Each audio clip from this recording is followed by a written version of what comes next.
All right, everybody. Welcome to the very first episode of the GBA podcast. I'm your host, Nes.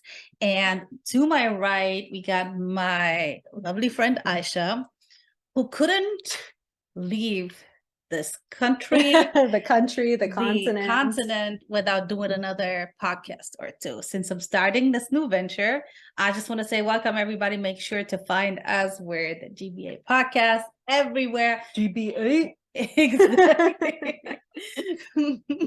So Aysha, I mean, you're not new to podcasting. You've been on some other podcast episodes prior, so you know the game, I right? know how it goes. I know the flow. Exactly. Only thing that's new here is the GBA.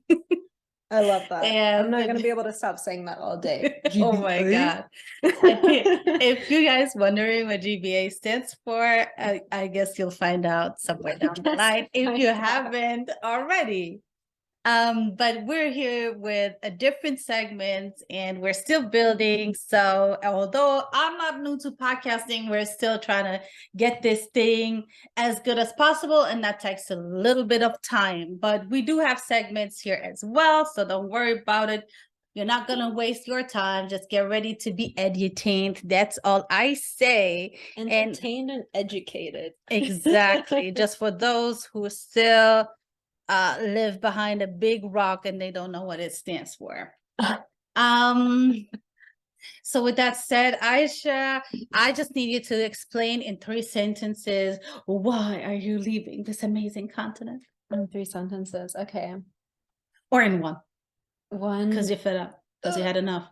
I've had enough. I need to get out. I'm suffocating. No. You miss I America. need, just like you, perhaps, I need a change. It's time for a change. Time for something new. But wait. Do you need the change, or is it like no? I definitely no. I would like the change. I feel like I've been in Germany now for almost 10 years. I would have loved to stay for another year just so I can say I've been here for a decade. But other than that, no, I definitely feel like it's time. And I actually came to realize in the past few days when I was traveling to see like friends and family and, say All goodbye to them that this is kind of how I felt in my last year of high school. Like I was just ready for something different. And I finished my bachelor now and I have the same feeling of it's time for something different. But yeah, also to follow in the footsteps of my father and eventually take over his company. So, I have to continue taking those steps. And so half plan, half also ready for something new. But did you never feel an attachment to any place? I mean, like you grew up in Montana? In Texas. Oh, you was born in Texas? I was born in Texas, raised in Texas, but I went to Montana every summer because that's my father's favorite place in the world, and that's where he's living part-time now. Okay, and then at some point you just came to Germany in your life, and now you're going back to Montana, to Canada, actually. To Canada and then first. to Montana. But yeah, no, I would say I haven't ever really felt like Texas was my home because I'm first generation American. So there was always this like, my dad comes from Germany, my mom was born in Japan, and neither of my parents really loved Texas. It was always just like a stop along the way. Like the stop was for my father's career, and he always wanted to move to Montana. So now that he's half-time in Montana, half-time in Canada, this is like his end goal that he's reaching. And yeah, I never felt like anywhere was like my home. And I would also never move back to Texas. Like that's just not. Wow. I don't see that. And even if I ever move back to Europe, which I could totally see myself doing, it probably wouldn't be Germany. Where would it be? I don't know. Like I would love to live for like half the time of the year in Spain or Greece or one of the more warmer but holiday like countries. But you still have a strong tie to Germany because I mean, even if you take like your dad's company, when you take the company over, he has a lot of clients in his country, so you'd be gracing Germany. No, that's why I think as well, like it would be my dream kind of would be to work like, let's say 7 to 8 months in Montana / Canada, and then the rest of the year be stationed somewhere, like kind of have a holiday home Mhm. in Greece or Italy or wherever, and then And work stay there. remote. And then it would be so easy to go then as well. Yeah, work remote and then visit the clients in Germany or wherever in Europe. And we as your friend could visit you. Yes, yes, Look up friend. that Yes, of course. definitely. No, like, and that's the other thing. If you buy a house, obviously, in one of those countries, it's already cheaper. Then you can buy something with at least a couple extra rooms, and then everybody else wants to come and visit me at the party house, Absolutely. at the holiday house. Yes. Okay, well, Somewhere beautiful. let's dive straight into our topics because we're gonna make it's gonna be a full circle because we're coming back to this in a while. But I just want to talk today about some people's favorite drink, Coca-Cola. Mm. Okay. So Coca-Cola is a very interesting, polarizing drink, okay? Because people love it, especially, I mean, everybody at some point loves a cold Coca-Cola.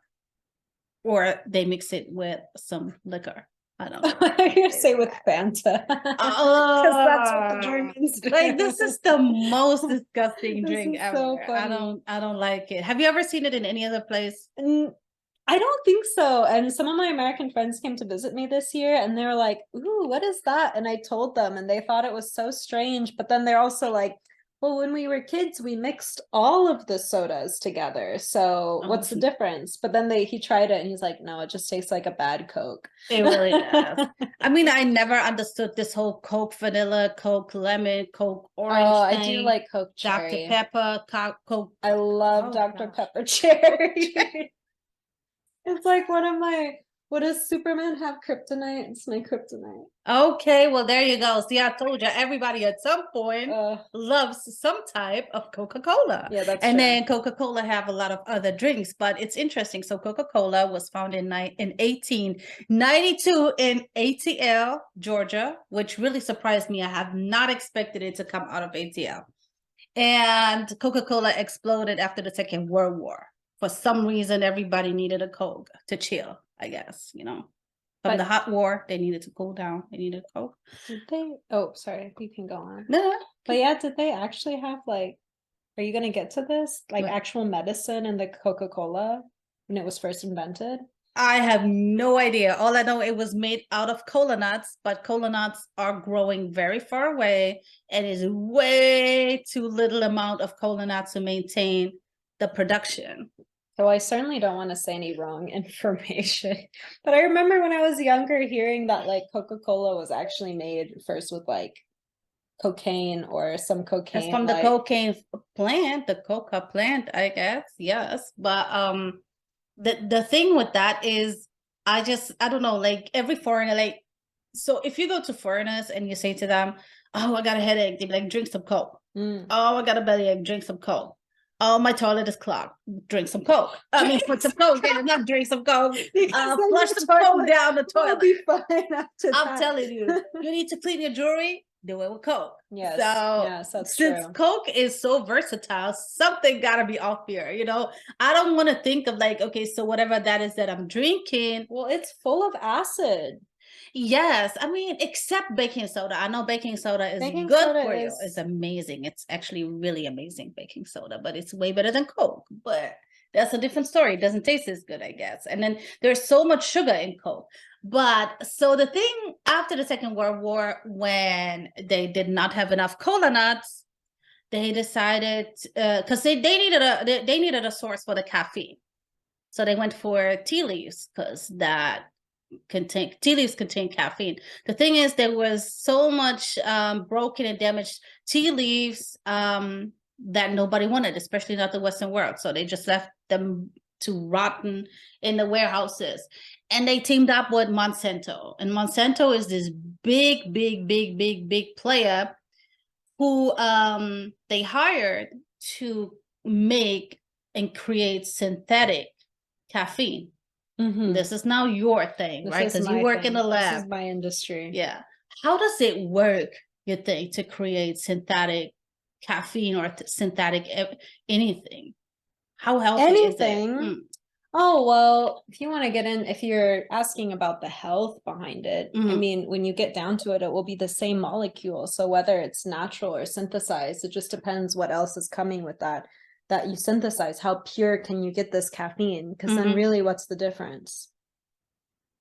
Okay, well, I don't know, like, I If mean, you want to know the specific way how to make caffeine, I cannot tell you that off the top of of my course head. not. However, there's so many analytical ways to determine if that is pure what you have. And that's arguably one of the most difficult things is getting something like totally pure.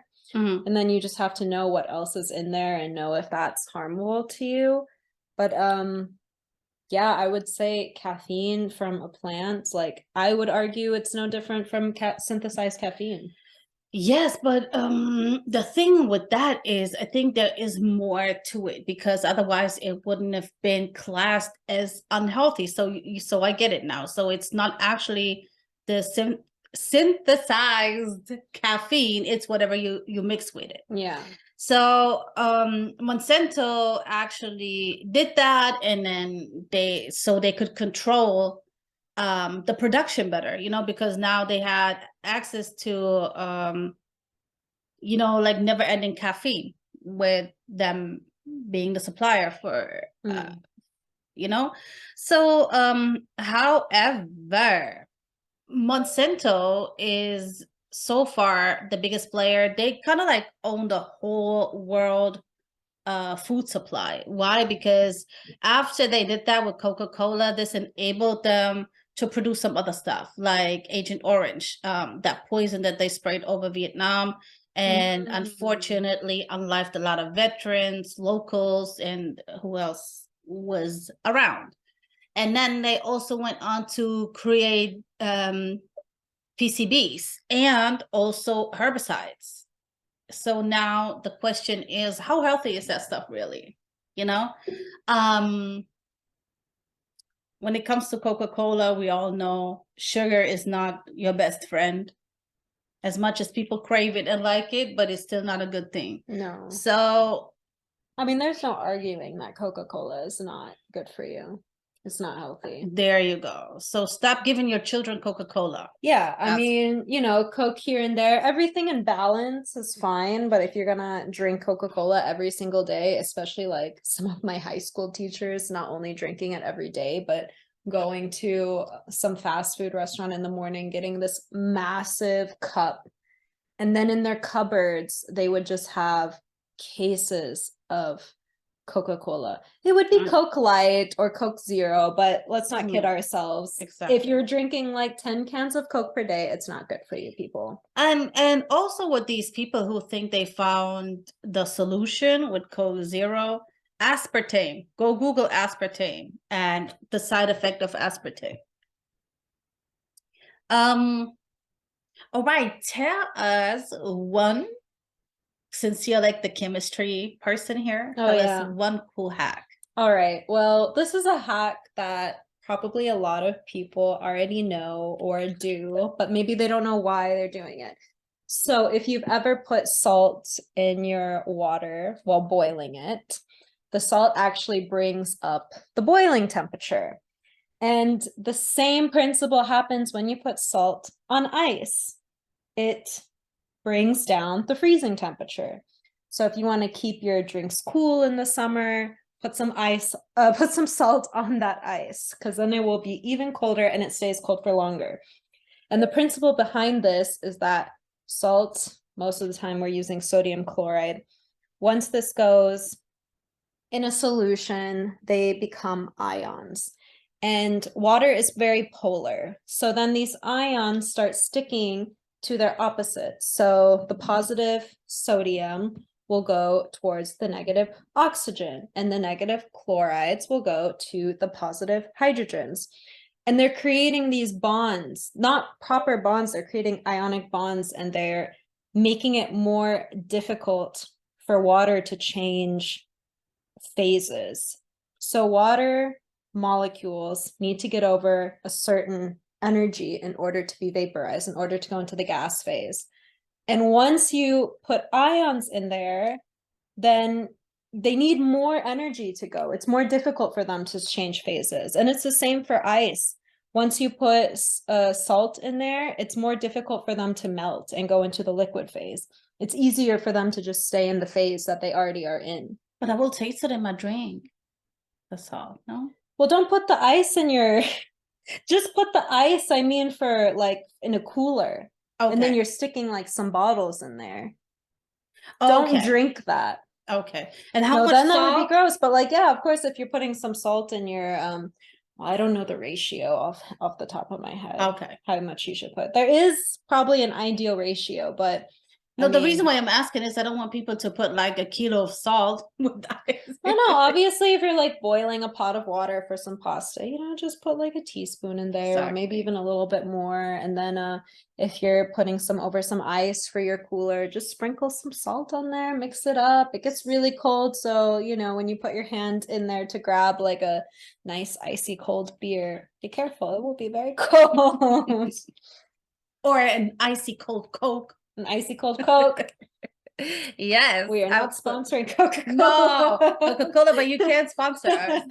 Then that's okay. I'll drink a Coke. Not a paid advertisement. No, it's not. We're not plugging Coke in, guys. No.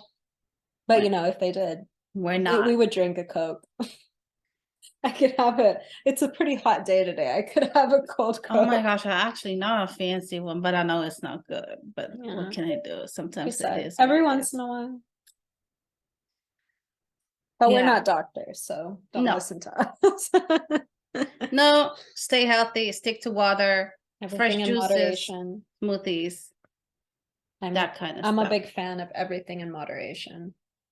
Oh yes, absolutely. Everything in moderation. Yes. And don't overindulge. So coming to our next topic, I have 5 things, just in case you feel a little bit ungrateful towards where you are right now, because you no. Let me tell you one more interesting thing about Coca-Cola. Okay. Just one more. Lay it on us.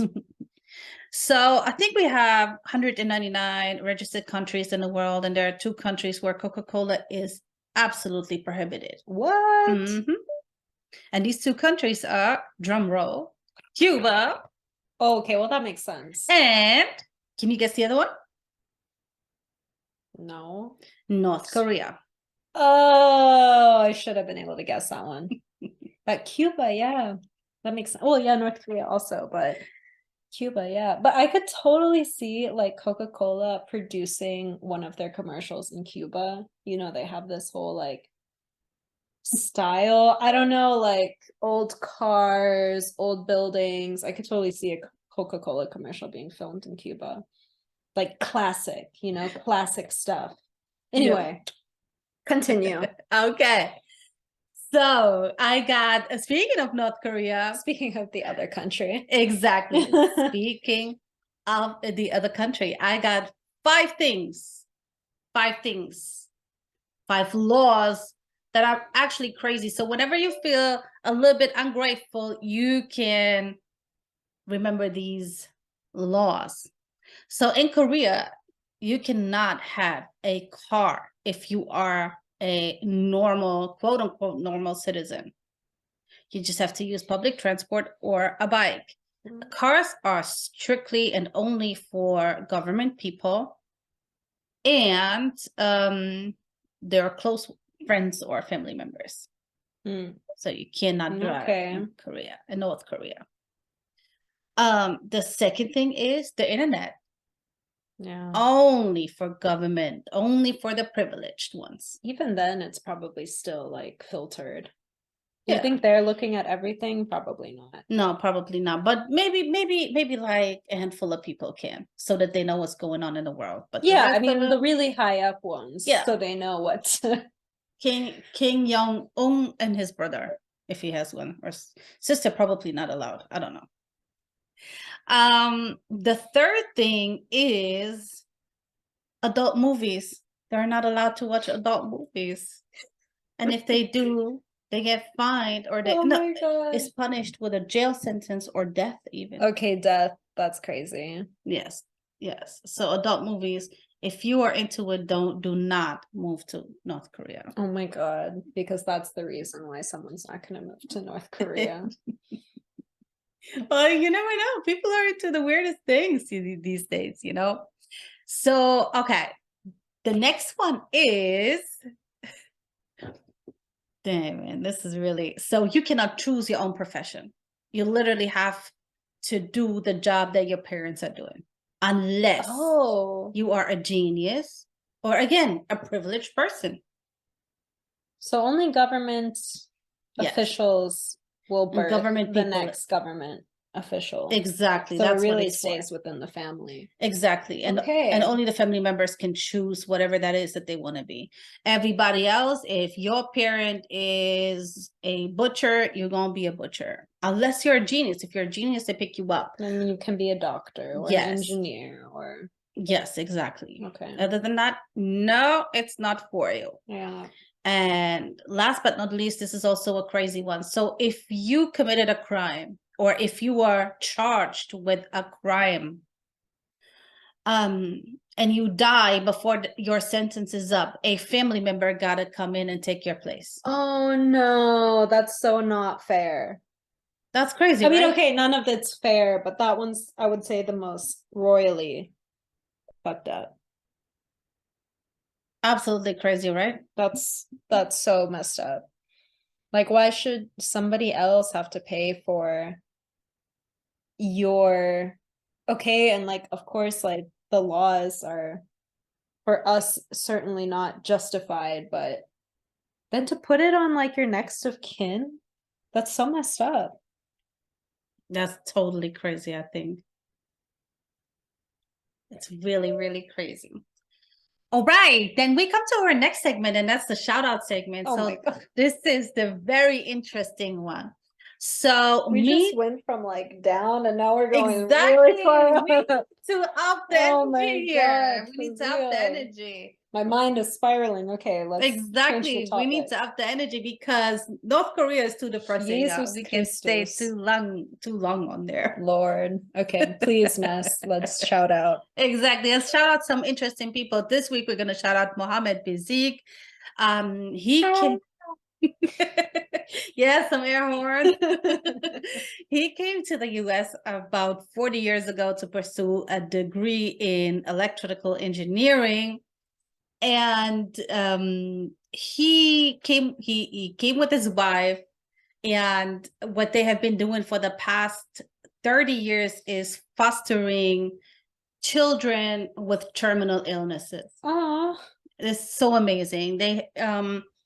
He was diagnosed with colon cancer in 2016, and he has his only biological son also has a disease. His wife passed 2014. So he was facing this challenge on his own, and he says that's what also, solidified what he does for him, because he knows how these kids feel, because he helped over or fostered over 80 kids. And 80 kids? Yes, over 80 kids. Oh my in over goodness. 30 years. He was doing it with his wife, and then obviously she passed, and he continuously doing it. And not only does he spend time with them, visit them in hospitals, buys them toys, clothes, whatever that is that they need, he also pays for their very expensive treatments. I don't know if he doesn't deserve a shout out. I don't know who does. Yeah, I think that's absolutely amazing. And he says communication is very important with these kids for him. And some of the kids cannot even hear or see. So the only way that he can communicate with them is through touch, so that they can feel somebody is actually there for them. Because it's a lot of kids that he even has to name these kids, because their families just abandon these kids like 5 minutes after birth. Oh my goodness. Because they cannot deal with it. They don't want to deal with the struggle of illnesses and diseases. So he does it. Wow. That's amazing. That is amazing. That is insane that someone can still be that giving and open, and especially after his wife died. Like, what a tragedy. Couple doing so much. Anyway. And then he was all on his own. And then he faced his own colon cancer challenge at the age of 62. Imagine that. And then, I mean, he is now seven years ago, he was 62. So he's 69 now. And he's still doing it. He's still going strong. Amazing. You know, Mohammed Baziki should come on the podcast. Mohammed, get up here. Yes, like right now. Get up in this joint. So, and then speaking of all of this, there is an update on the Andrew Tate case. Him and his brother Tristan have finally been charged with human trafficking, grape, essays, a lot of essays. We're not allowed to say certain words. I forgot to brief you on that before. Oh, I was about to ask, what are grape essays? No, I understand. Yeah. No, I got it now. Yeah.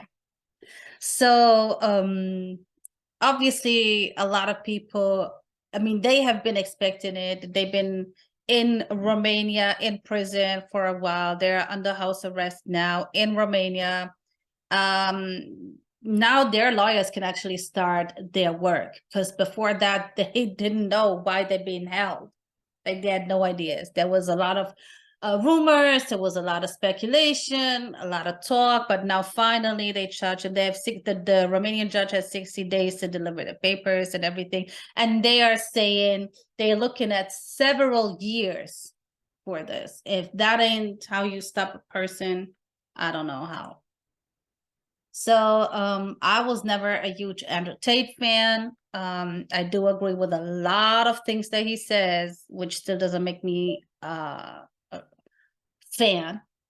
But I get it. I see what's going on. So, yep, that's that.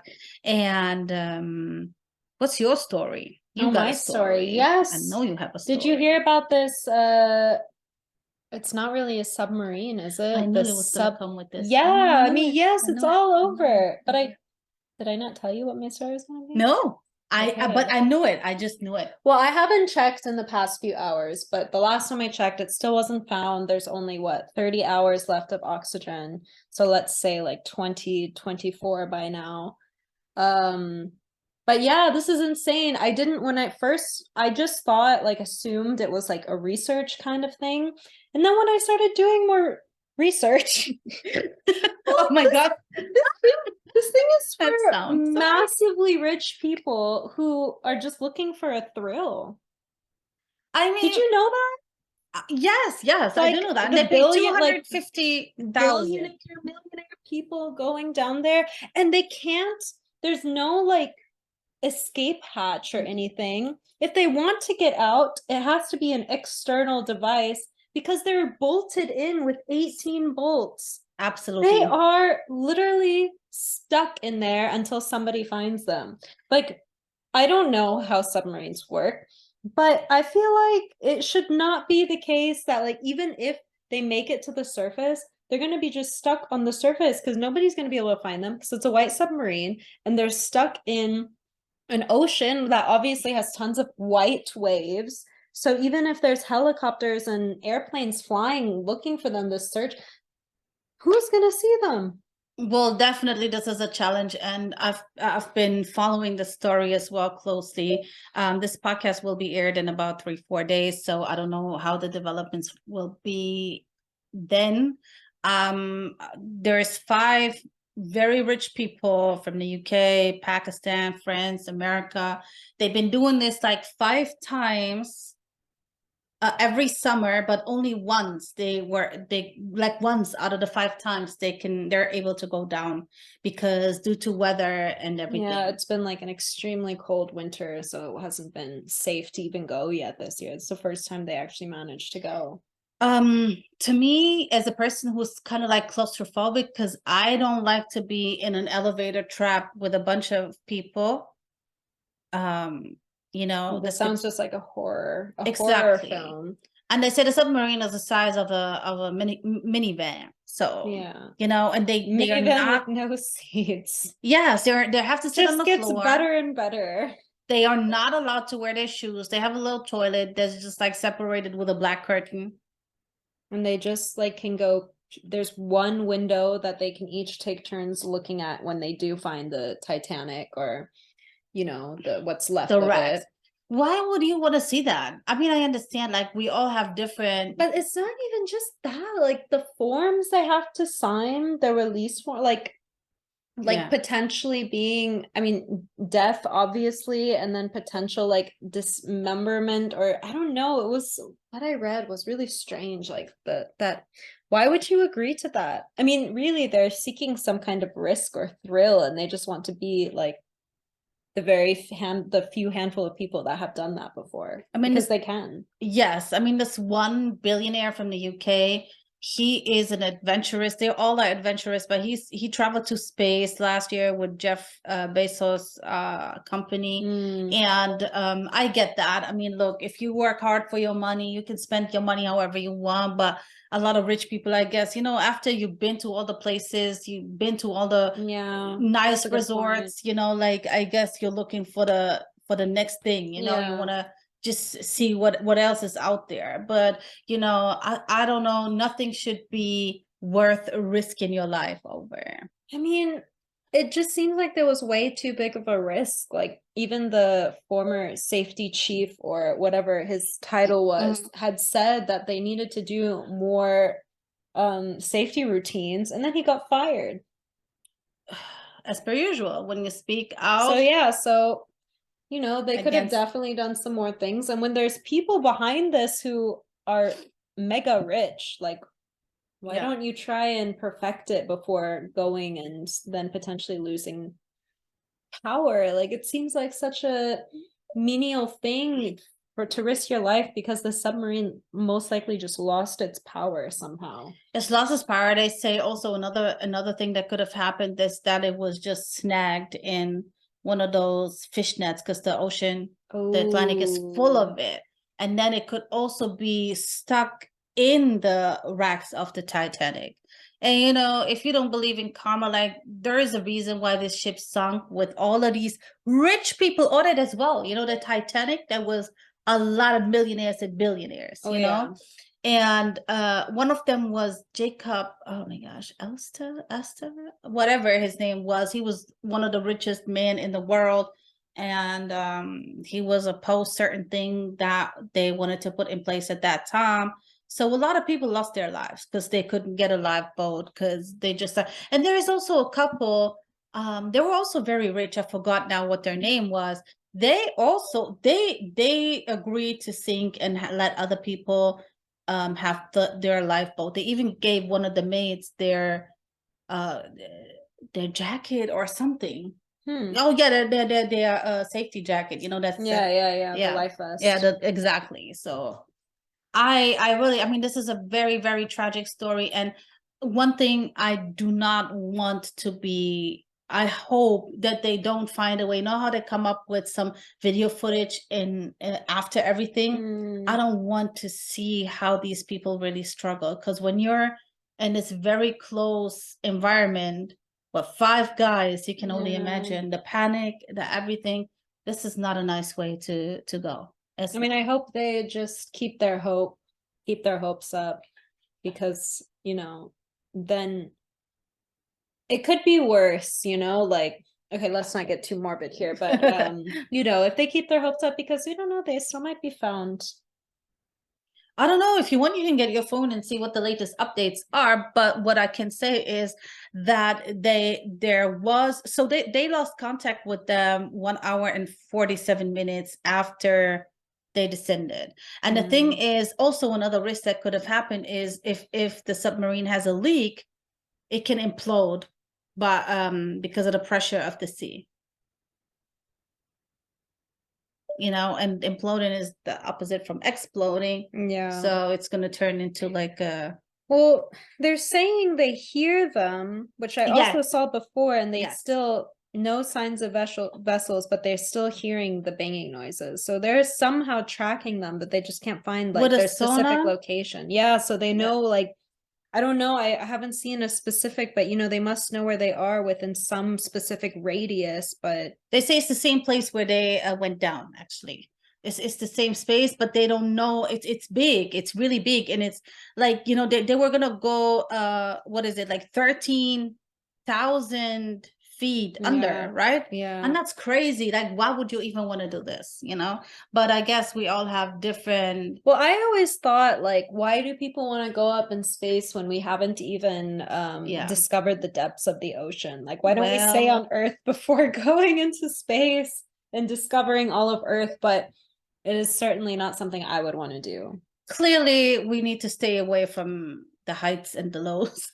Oh my You goodness. know, yeah. Well, this is really tragic. I really hope that somehow there will be a happy ending to this. With all the technology we have today, there, like I said, there's still hope. Yes, but And it's people are definitely out there trying. So let's see. And do you know how much? And this is the thing, right? So they all pay 250K for this excursion, but who's paying for all of this now?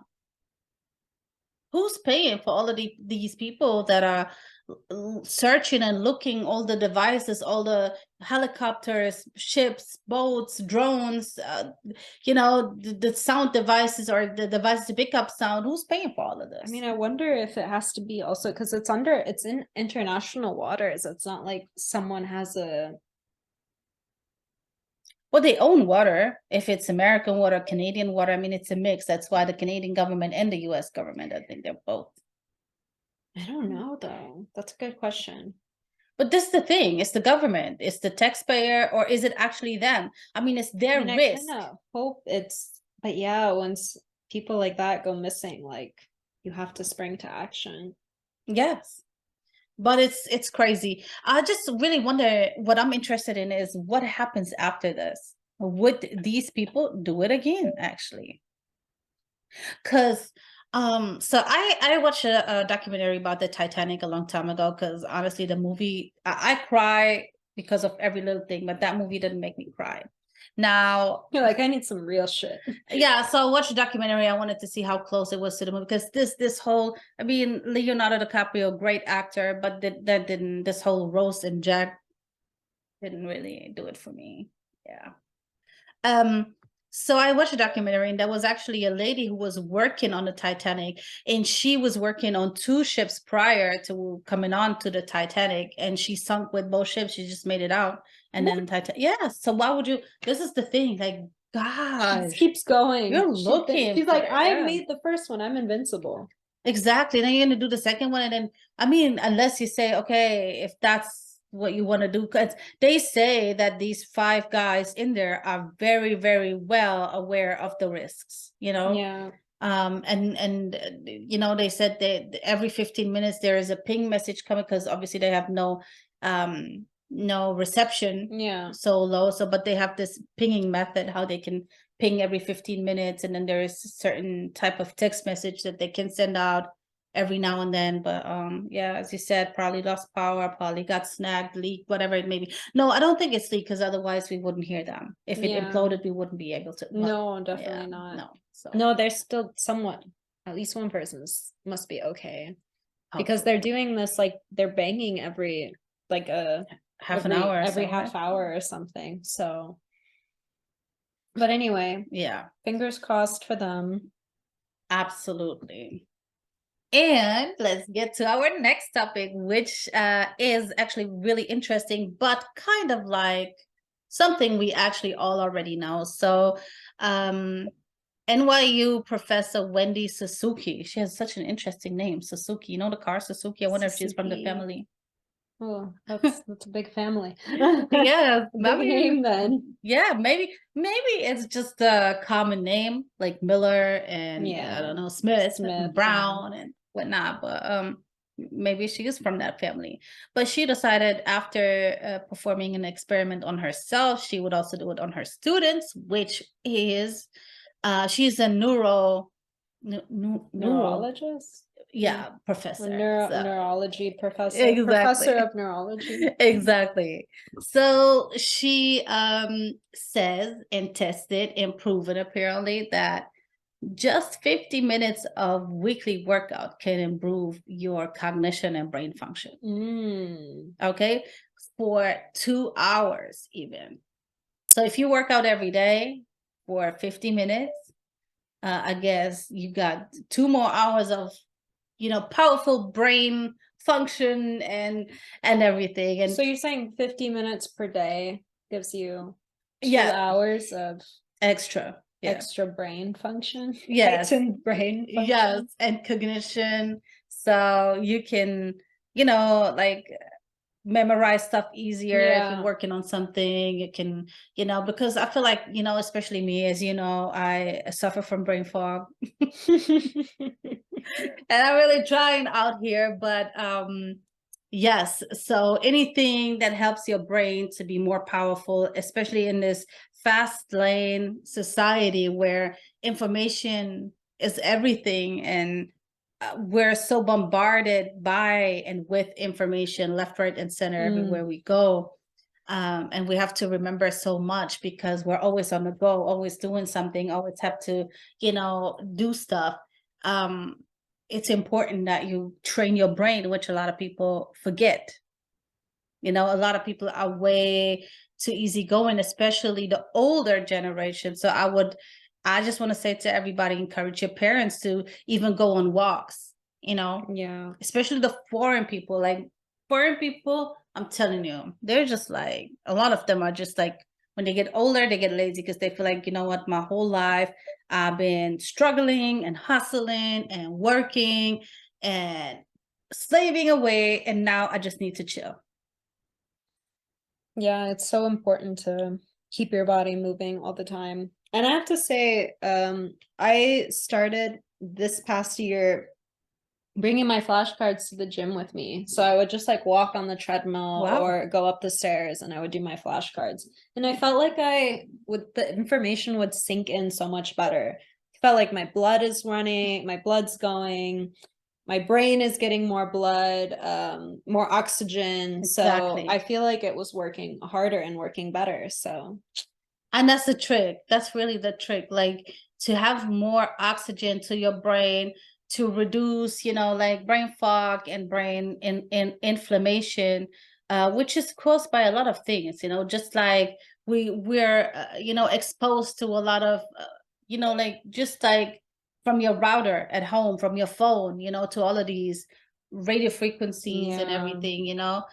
We spend so much time on our devices or being around devices, the whole how do I say, the environment, like all the different the cars, whatever, what else we have, going Yeah, on.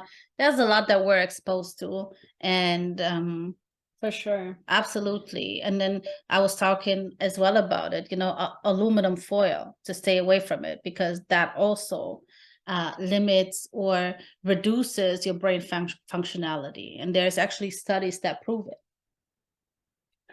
so it's always good to make sure that you're a little bit on point, play a little bit of Scrabble, or I don't know, whatever that is. Play some Read. brain games, take a walk, Exactly. It's really important to train your go brain. for a bike ride, get some fresh air. That's it. And eat healthy. Yes. For the most part, at least. Yes. For the most part. Skip that Coke. Skip that Coca-Cola. Skip that Coca-Cola. Drink some water. Yeah, drink some water, some fresh juices, whatever. And obviously, there is a lot of spices like curcumin that are very helpful with that as well. There's a lot of, like rosemary. Is it called rosemary? Rosemary and turmeric. Yes, that's it. So, but the curcumin is the active ingredient in there, and that actually helps with your brain functionality as well. So there's a lot of things that people can do to just like support themselves. So don't be lazy and get on it. And drink some turmeric tea. Absolutely. And I think we also have this segment where that's called introducing. And with that is like introducing people, impactful people, interesting people, polarizing people from the past. And today I want to talk about Dorothy Dandridge. Have you ever heard of her? I don't think so. Okay, so Dorothy Dandridge was a very close friend of Marilyn Monroe. Oh. But Marilyn Monroe outshined Dorothy Dandridge due to her skin color. Okay. So Dorothy Dandridge is the first Black woman to appear on the cover of the Life magazine, and to be even nominated for for an Academy Award as Best Actress in a movie she did in the 50s called Carmen Jones. She was born in 1922 in Cleveland, Ohio. Her mom, Ruby Dandridge, who was an actress as well, decided to put her and her older sister Vivian into the limelight. They started a kid group called the Wonder Children. They were singing, dancing, and whatnot. It was going good, but it really worked out when they moved to LA and found a school friend that joined them. So they were like the oh my gosh, the Dandridge sister? I forgot even what, yeah, I think the Dandridge sisters they were called. So they were performing, doing all kind of things until they broke up at some point because Dorothy was the lead singer. I think that was a Destiny's Child of the 30s. I don't know, like that story is a little bit similar, but not to Destiny's Child story. And so Dorothy was the lead singer. She was very classy, beautiful, and very talented. And then they performed in a cotton club. It must have been a very, very famous club in New York, and that's where she met her soon-to-be husband Harold Nicholas from the Nicholas brothers, who were like a tap dancing, singing, acting. Because I think like before, people were just entertainers. You were not just an actress or just a singer. You did it all, by all means necessary, And so Dorothy then married Harold. Everything was amazing. And as soon as they got married, he just went about his business.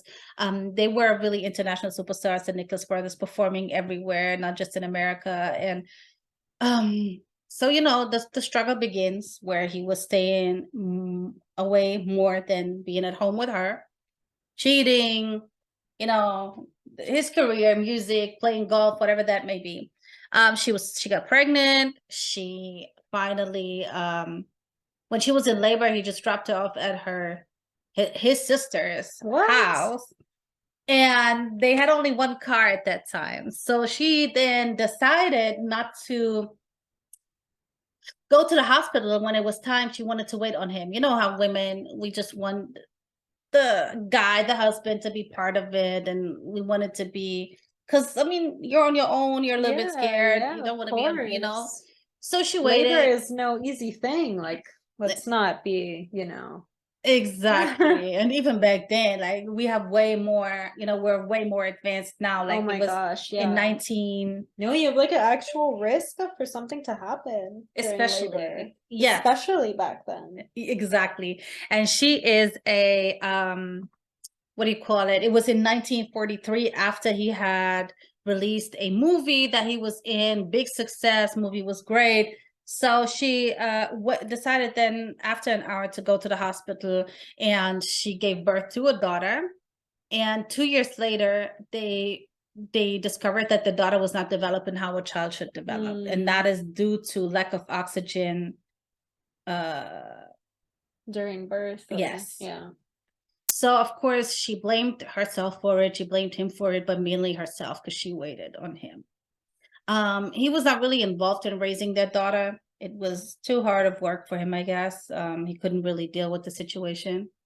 So she spent really thousands and thousands of dollars on treatment for her. And I guess, people to look after her, like care on hold.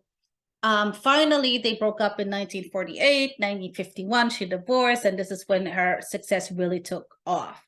She was performing internationally. She was doing so many things. She did the movie Carmen Jones, where she was nominated for an Academy Grammy as the first Black woman, as I already said.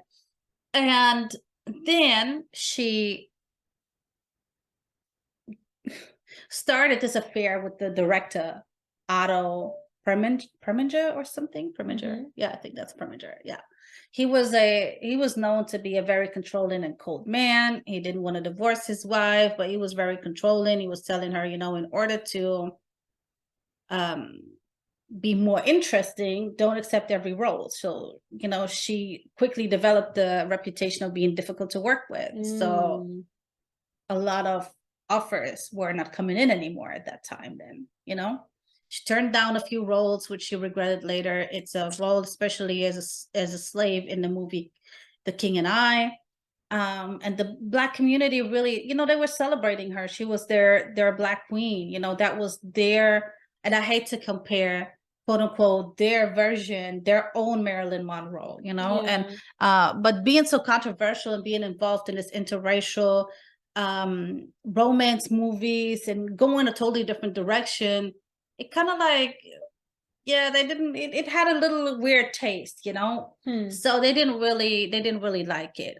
So finally she managed to get away from Otto. Otto, by the way, I think it was German. Yeah, Yeah, it was sounds German. German. It's so bad. Yeah. So she then finally, there was this guy, you know, restaurant owner from Vegas, Jack Dennison. He was trying to get her attention for a very long time. Finally he got it. She married him, and then he disclosed to her that he was broke. So he got her to invest in his companies.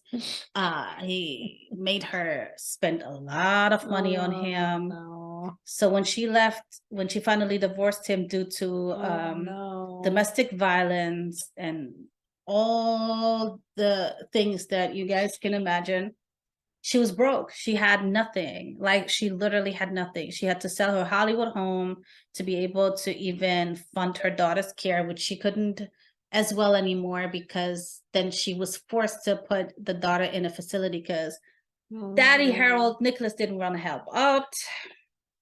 So that was that.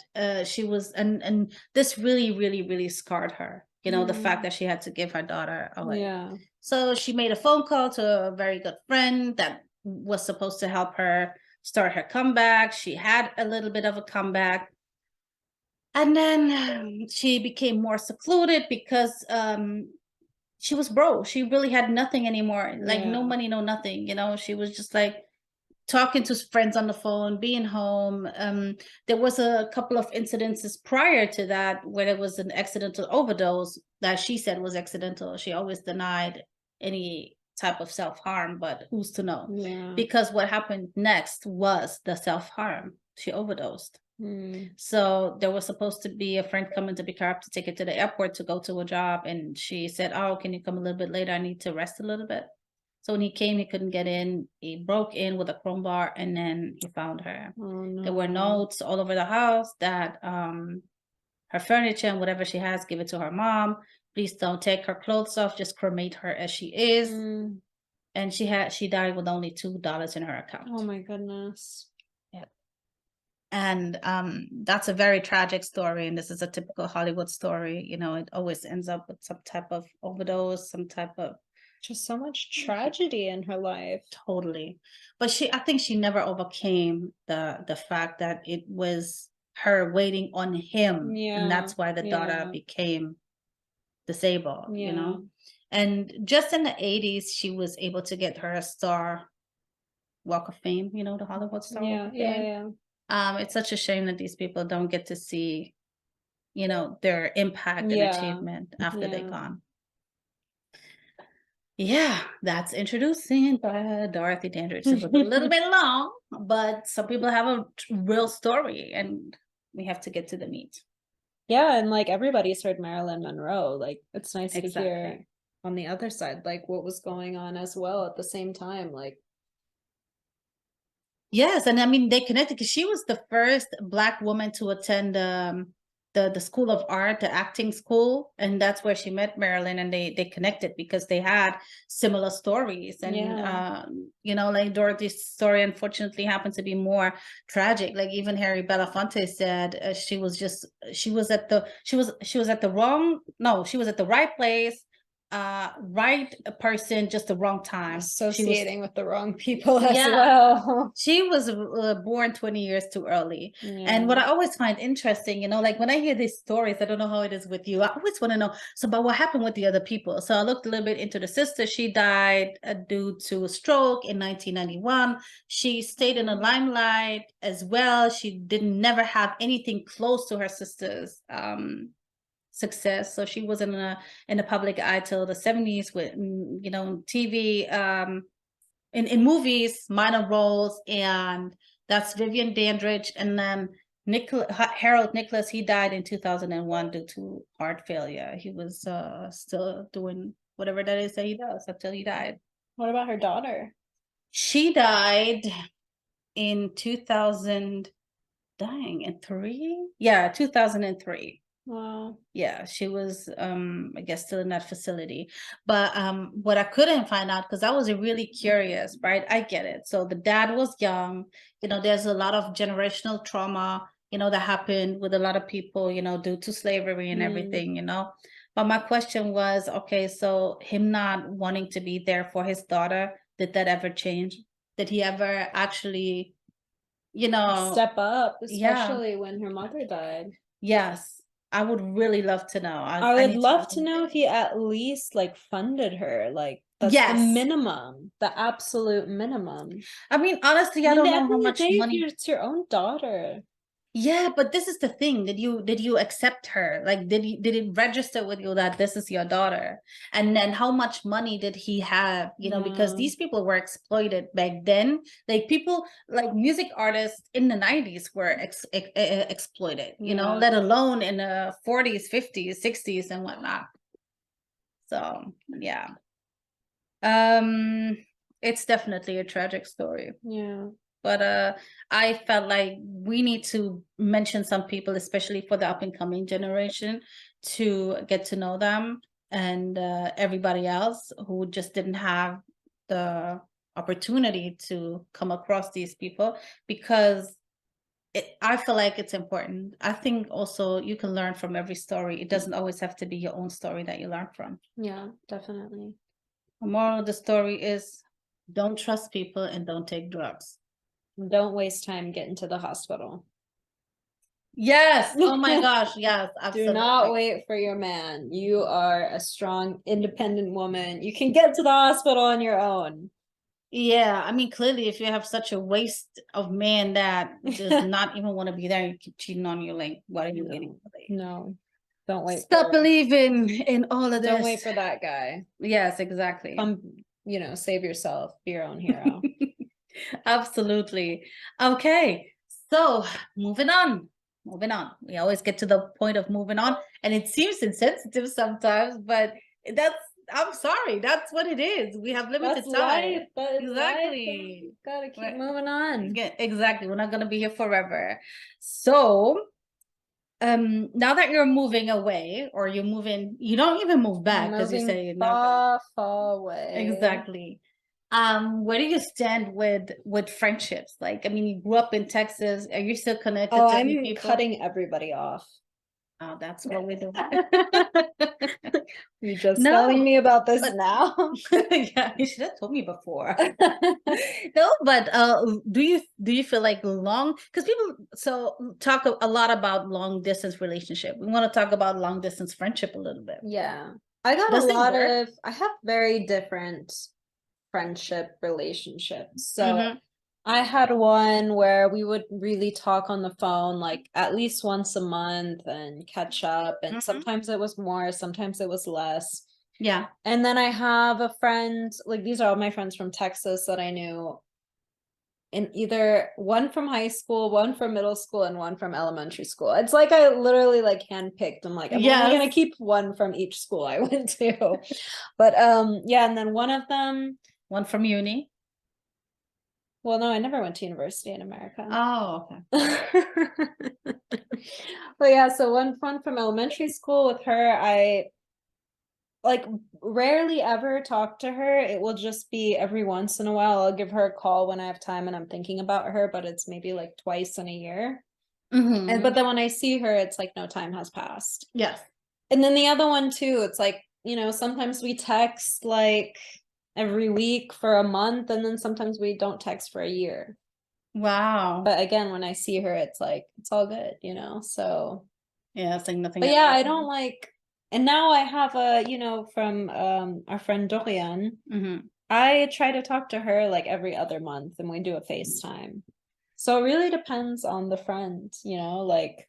But do you feel like long distance friendship is sufficient? Like, does it make sense, or is it just like, okay, now I know what you're up to, now you know what I'm up to, bye?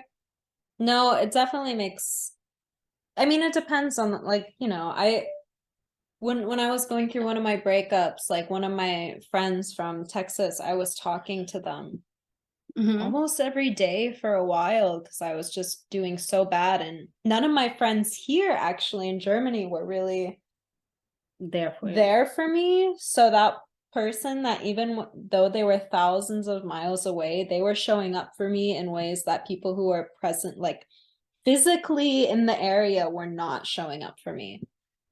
So I have a very strong example of, like, if someone cares about you and if you're really good friends, like, it doesn't matter how far away you live from each other, you can still show up for that person.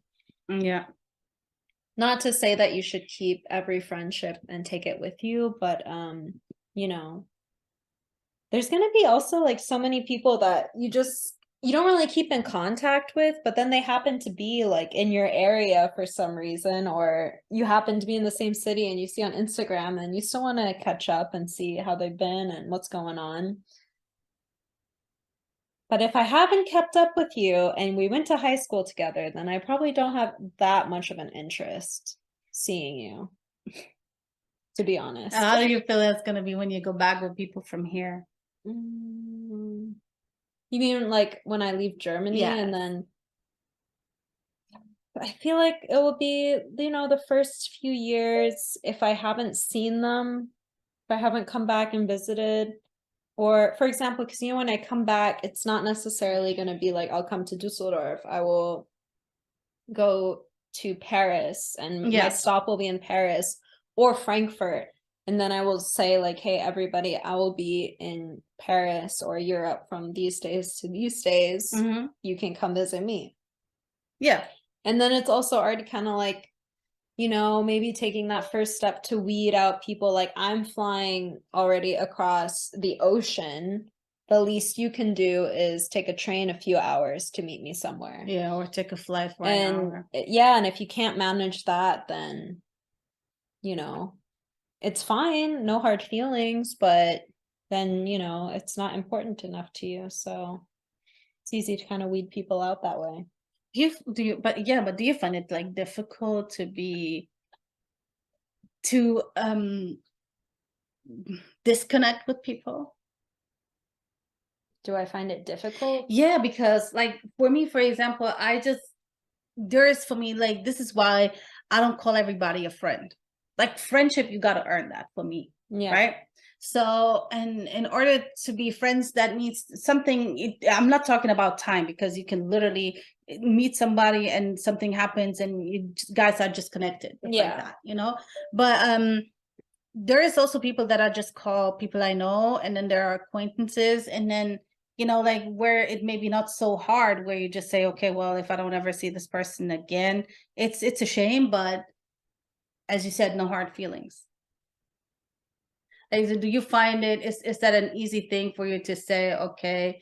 I think living here and having so many expat friends, I've gotten so like hardened to this Mhm. occurrence of people coming in and out of your life. And I took it really hard when Dorian left, because she had told me she was leaving. Like, she told me that she would eventually leave within the next year, and then all of a sudden it was like, okay, well, I'm leaving in 2 months, which I kind of feel like I did to a lot of people here as well. And Mhm. then so, that was the last one where I was just like, oh man, like, we had gotten along so well and we did so many things together and we had so many of the same interests. And it had happened already so many times and I was getting used to it. And then by the time she had left, and it's like, okay, well, that was like, in a way, like the worst one, because we were so similar and like to do so many things together. And after that, it's like, okay, well, Whatever. I can do it again. It's not a big deal. So, do you feel, because I mean, this is really interesting, because you are married Yes, and you met your husband here. that's true. Is this like, does it make things easier, because now you're not on your own and you actually have somebody that's a constant? Yeah, I think that makes it easier. At certain points, I was wondering if it makes it more difficult because I feel responsible for him coming with me, and if he's not really like as excited to change or to move and have a change as I am, then obviously like I feel a bit bad taking him with me. But in other ways, it's obviously going to be super nice. Like, I don't feel like I'm not going to be sitting at home when I haven't made any new friends yet all by myself, being like, oh man, like this sucks. Like, no, we will still be together. And that was also one of the reasons why I feel like now is such a good time to move, because we don't go out as much as we used to. Like, we really enjoy being at home. And What do you think that is? Because a lot of people have that, and that is because of Corona. Yeah. Like, let's not beat around the bush. By the like, way, we're I not got allowed used to to say it. that word either. We're not allowed to say it. I don't know how it is now, but as in a few months ago, we were not allowed. So because of that The thing cocoa. that happened that everybody had to endure, like, you know, in the past couple of years, we've gotten really used to staying inside and just going for walks. And not to say we don't see our friends, because we obviously do, but we're also much more okay with staying at home. And I really want to, you know, go out into the national parks and see some beauty in the nature and not just always be in the city. But I think I digress. No, this is really interesting. Yeah, no, but it's okay. I mean, we talk about these things, and this is all friendship, you know. Like for me, this is the thing, like how you said that was really interesting. Like you feel responsible taking somebody with you. Oh, definitely. Like, what if he is having a terrible time? Like, I'll just feel bad, and then it's not a good thing for anybody. No. But we've talked about it a lot, you know, like it's so important to make sure it's clear where everybody stands before we go. And I know it will be fine, but even now, like with all the stress of moving and finding someone take over the apartment, selling our stuff, like I feel really bad because he's so stressed out about this whole move. And I feel like sometimes like it's my fault that he's so stressed out. But on the other hand, if we were breaking up instead, like we'd be even worse. Like it'd be so much worse. Because we would have no real reason to break up other than we want to be in do different things and be in different places, which is arguably like one of the saddest reasons to break up, because it's not that there's no love there and there's no, you know, conflict. It's just you want different things. Yes, I mean, this is not the easiest thing for everyone. And obviously you have the advantage of, you know, you kind of like you have your parents there. You know what it is. You got a direction where you want to take it, where you want to go. And it's not like, I mean, he also has a job. He also has his own career that's still ongoing, my gosh. Even with the change, yes, even thank with you. the move. I was missing the word when. But yeah, like there's I think as well, surprisingly, a Lebanese mindset is much more similar. Like it's really similar to American mindsets in so many ways. So I think you will feel in general like better there. And because I think so. I've heard it so many times from people, like you will never really feel like Germany is your home. No. And even if you came here when you're like, what, 3 years old or something, you always feel like a foreigner, even if you speak the language perfectly. But I think when you move to America, you can really make it your home. I mean, you know, America is amazing culturally, and people, I always say that the thing that people are missing here in Germany in particularly, but also other countries, I mean, even maybe Switzerland, it's even worse and stuff. The soul is missing. Yeah. The soul is really, really missing. And I just, you know, American politics is one thing, but culture is absolutely great. Yeah. Yeah. And I just, for me, there is no place that I can call home. I just never feel home anywhere. I always felt like a traveler, like a, you know, like I'm a person, I don't feel home. And then I also had to learn home is not the physical place. Home is a feeling. The feeling, exactly. Inside. Yeah. Yeah, so with that said, I'll surely feel at home with my husband. But yeah, even the last couple times I went back to America, there's a lot of cultural shocks that I Really? experienced. Give me two Um, before we when I go. went to the supermarket in America and they started like packaging my stuff for me in plastic bags, and I was Love like, it. whoa, whoa, whoa, whoa. Like I have my own bags and I pack my own stuff now, but like, okay, yeah, you can. And I forgot. I totally Oh forgot that my they did this. gosh, yeah. Other thing also happened in a supermarket, not necessarily had to be, but I was walking and I was about to go in an aisle and someone was walking like perpendicular to me. And there was so much space left. There was so much space, and I was just gonna like squeeze by, you know? And even though there was like a foot or, you know, half a meter or whatever in between us, and I could have easily, he stopped, and there was enough space. I've already said it 1,000 times, but I was so shocked. I'm like, why is he stopping? I can go by, there's no problem. And he's like, please. And I didn't even know what to say in that moment because no one would ever do that in Germany unless I like No, obviously look like my leg is broken or something. Like even then. no one would do that. No, in Germany, people shove you. Like you have to be shoved on a daily basis. Nobody stands out of your way. You need to like be a freaking truck and bulldoze through all like it's insane. Yeah, I was so funny. so weirded out by that. I was so weirded out that someone had stopped, even though it drives me nuts when people will just like shove by you. But yeah, that was like really like, oh man, Hilarious. there's some really polite people here. Friendly, like not so bitter. Yes. Gosh, like I seriously. feel like my soul is slowly starting to get bitter living here. Oh my gosh, I will never allow this. Mm-mm. No, Like, no, you no. know, just like little things on the street Yes, happen and you yes, just get so ticked off. And yes. like, even like if an old German lady or man looks at you cross and you're like, and in my head, I'm just like already start fighting with them. Like, I didn't do anything wrong. There's no reason you should be getting mad at me. Like, I'm having like which actually arguably is a very good thing now because I've learned to like definitely stand for my ground because people here are so like ready to argue with you, I feel. And in America, it's always like, oh no, it's fine, just let it go, whatever. Not necessarily in every city or state, but Yes. now I'm like ready. I will stand my ground and be like, no, this is how I feel, and this is why I'm not wrong, and this is why you're wrong.